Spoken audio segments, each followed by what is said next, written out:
हमारे पिछले वीडियो के अंदर हम ऑलरेडी डिस्कशन कर चुके हैं कि सी के अंदर टाइप ऑफ इंस्ट्रक्शंस कितने होते हैं।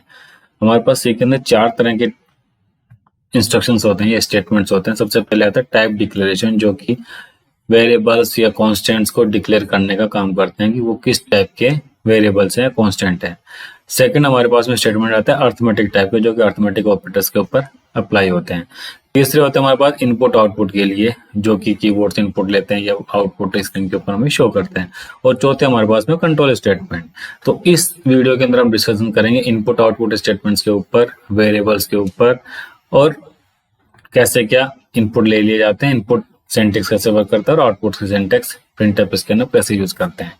तो इसके अंदर हमारे पास में सबसे पहला फंक्शन जो यूज में करेंगे वो आता है प्रिंटफ। अच्छा, हमने बोला फंक्शन। फंक्शन क्या होता है? ग्रुप ऑफ स्टेटमेंट जो कि लिखा गया है पर्टिकुलर स्टेट काम के लिए, अगर ऑलरेडी किसी के अंदर डिफाइंड है सी लैंग्वेज के अंदर, और हम जब हमारे लिए कुछ ऑपरेशन का परफॉर्म करेंगे, कोड ऑफ ब्लॉक लिखेंगे तो वो फंक्शंस के अंदर करेंगे, जिनको हम आगे डिस्कशन करेंगे। सबसे पहले आता है प्रिंटफ। प्रिंटफ क्या है? अब वैल्यू जो भी रिजल्ट आया कैलकुलेट होकर के उसको स्क्रीन पे शो करने का काम करता है। इसके अंदर क्या है, कीबोर्ड से जब भी आप कुछ वेरिएबल को वैल्यू को असाइन करेंगे या स्कैन करेंगे तो उसके अंदर स्कैन अप यूज होता है। अब एम्परसेंट जो आता है use of ampersand before the variable in scan up. Scan up के अंदर जिस भी वैल्यू को, जिसकी वेरिएबल की वैल्यू को हम कीबोर्ड के थ्रू इंसर्ट करवाएंगे या एक्सेस करेंगे तो उस वेरिएबल के नाम से पहले एम्परसेंट लगाएंगे। एम्परसेंट यहाँ पे शो करता है हमारे पास में उस पर्टिकुलर वेरिएबल की मेमोरी लोकेशन को हमारे हार्ड डिस्क के अंदर, कि वो पर्टिकुलर वेरिएबल हमारे कंप्यूटर की मेमोरी के अंदर किस जगह पे जाके स्टोर हो रखा है। प्रिंटफ सिंटैक्स से क्या है?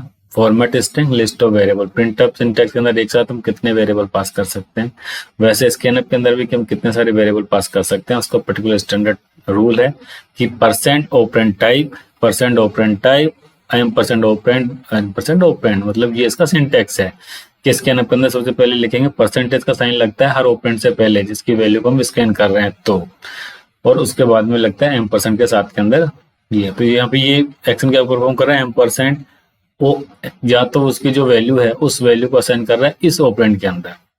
तो प्रिंटफ सिंटैक्स क्या करता है? उसी तरीके से परसेंट का साइन लगाया, ऑपरेंड का टाइप, इंटीजर के लिए डी होता है, फ्लोटिंग के लिए एफ होता है, कैरेक्टर के लिए सी होता है, स्ट्रिंग के लिए एस होता है। तो इस तरह से प्रिंटफ का सिंटैक्स वर्क करता है। तो हमने जब इंस्ट्रक्शन पढ़ लिया कि कौन सा इंस्ट्रक्शन क्या काम करता है, तो अब सबसे पहले हम एक प्रोग्राम बनाते हैं जो कि इनपुट आउटपुट के ऊपर काम करता है। फर्स्ट ये प्रोग्राम है वेरी सिंपल। फर्स्ट हमने बना लिया है, सिंपल हमारा नाम प्रिंट करके। सेकंड प्रोग्राम होगा actually it calculate simple interest for a set of values representing principal, number of years and rate of interest. तो जब प्रोग्राम डिजाइन करेंगे तो उसका फाइनल जो स्क्रीन आएगी सोर्स कोड की वो हमारे सामने इस तरह से कुछ होगी। जो हेडर फाइल्स होती हैं वो क्या काम करते हैं हम डिस्कशन कर चुके हैं। मेन फंक्शन क्या होता है काम डिस्कशन कर चुके हैं। यहाँ पे हमने लिखा है ये कुछ वेरिएबल्स के ऊपर की वेरिएबल डिक्लेरेशन टाइप। ये होता है कमेंटिंग, कि हमने जो कोड लिखा है उसको कोई भी आदमी पढ़ करके समझ सके कि ये इंट पीएन क्या काम कर रहे हैं या हैं क्या।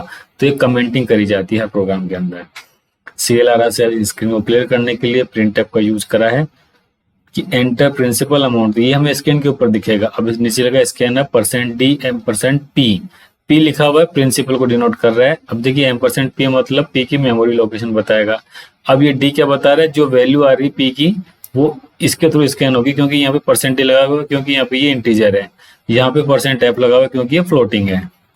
ऐसे हमने प्रिंट करा और स्कैन करा है। और फाइनली यहाँ पे सिंपल इंटरेस्ट को कैलकुलेट करा है और उसको यहाँ पे डिस्प्ले दे दिया। अब इस प्रोग्राम को डिजाइन करते हैं with the help of Turbo C. Turbo C का ये हमारे पास में खुला हुआ प्रोग्राम है।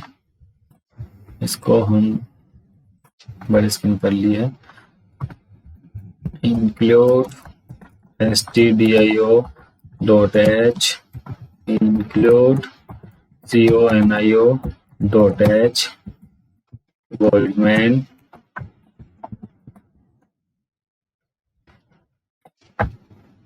कमेंट करते हैं declare integer variable int p और n। ये हमने स्टेटमेंट को टर्मिनेट कर दिया। सेकंड हमारा क्या है? डिक्लेयर फ्लोटिंग वेरिएबल, ये कर दिया हमने फ्लोट। फ्लोट में रेट ऑफ इंटरेस्ट आ रहा है हमारे पास में, और सिंपल इंटरेस्ट जो कैलकुलेट होकर के आएगा। अब सबसे पहले हमको वैल्यू लेनी है किसकी, ये कमेंट्स हमने बता दिया, अब सीधा लिख लेते हैं कि हमारे पास विंडो छोटी पड़ जाएगी। प्रिंटफ पैरेंथेसिस लगा दिया मैंने, ओपनिंग क्लोजिंग, इसके अंदर लिखा मैंने एंटर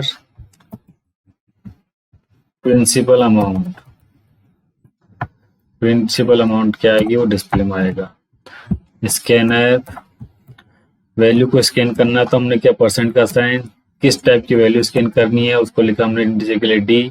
M% मेमोरी लोकेशन को आइडेंटिफाई करेगा प्रिंसिपल की, ये प्रिंसिपल अमाउंट चलेगी हमारे पास। प्रिंटफ सेकंड में हमारे पास में आता है एंटर नंबर ऑफ ईयर्स, ये नंबर ऑफ ईयर्स आ गए हमारे पास। CANF, ये ब्रैकेट क्लोज, तो वापस से परसेंट डी एंड यहाँ पे आ जाएगा परसेंट नंबर ऑफ ईयर। अब नीचे हमारे पास में चला जाता है क्या, printf rate of interest, enter rate of interest, ये खत्म हो गया। SCNF स्कैनएफ फ्लोटिंग टाइप की वैल्यू है तो इसलिए परसेंट एफ और M%R, ये हमारे पास में प्रिंसिपल आ गया, ये हमारे पास नंबर ऑफ ईयर्स आ गए, ये हमारे पास में रेट ऑफ इंटरेस्ट आ गई। अब हम क्या करते हैं, सिंपल इंटरेस्ट कैलकुलेट करेंगे तो फॉर्मूला क्या होता है, principal into number of years into rate of interest divided by 100। तो इसके अंदर हमारे पास में वेरिएबल्स किस टाइप के हैं, इंटीजर और फ्लोट टाइप के। तो सिंपल इंटरेस्ट हमारे पास में अल्टीमेटली किस टाइप का है, फ्लोट टाइप का, क्योंकि प्रिंसिपल एंड नंबर जो दोनों के इंटीजर हैं ये दोनों प्रमोट हो जाएंगे इस स्टेटमेंट के अंदर एज ए फ्लोट के अंदर। अब यहाँ पे हमको सिंपल इंटरेस्ट की कैलकुलेशन शो करनी है। सिंपल इंटरेस्ट, ये हमको जिसकी वैल्यू शो करनी है उसको लिखा परसेंट डी, और यहाँ पे हमने लिख दिया SI नॉर्मल तरीके से, नीचे लिख दिया हमने कैच। स्क्रीन को होल्ड करने के लिए हमने स्क्रीन को यहाँ पे क्लियर नहीं करा, तो हमने इनपुट, हमारे आउटपुट यहाँ से शो हुआ है तो हमने यहाँ पे सबसे पहले स्क्रीन को क्लियर कर दी। अब हम हमारे इस प्रोग्राम को रन करा के चेक करते हैं। उससे पहले हम डिबग कर लेते हैं, कंपाइल कर लेते हैं। कंपाइल करने के बाद में 2 एरर मिली हैं। एरर क्या मिली है हमारे पास में, स्कैनएफ गलत लिख दिया है हमने, SCANF, और नीचे केवल प्रिंट छोड़ दिया है, एफ हमारा यहाँ मिस हो गया है। अब इसको मैं वापस से कंपाइल कराता हूँ तो एक कंपाइल हो गया, 0 एरर। अब मैं रन में जाके इसको रन कराता हूँ तो हमारे पास सबसे पहले मांग रहा है एंटर प्रिंसिपल अमाउंट, हमने एंटर करी 1000 रुपए, number of years 3, enter rate of interest हमने डाल दी 12। तो इसका सिंपल इंटरेस्ट कैलकुलेट होकर के हमारे पास में 0 आ रहा है, क्यों, क्या गलती रह गई हमारे साथ में, simple interest percent D percent F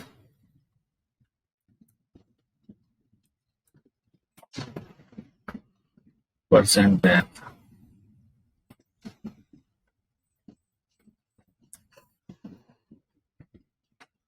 इसको हमें रन कराना है, कंट्रोल F9, एंट्री करी हमने 1000, number of year 3, rate of interest कर दिया हमने 12, ये आ गया हमारे पास में 360 का सिंपल इंटरेस्ट।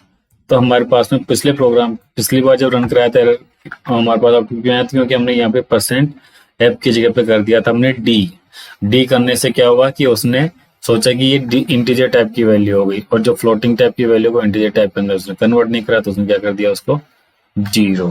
तो जो वेरिएबल था उसका उसी टाइप का यहाँ पे सिंबल होना चाहिए। तो इस तरीके से हमारा सिंपल इंटरेस्ट कैलकुलेट हो गया है। अब इस फाइल को हम यहाँ पे सेव कर देते हैं।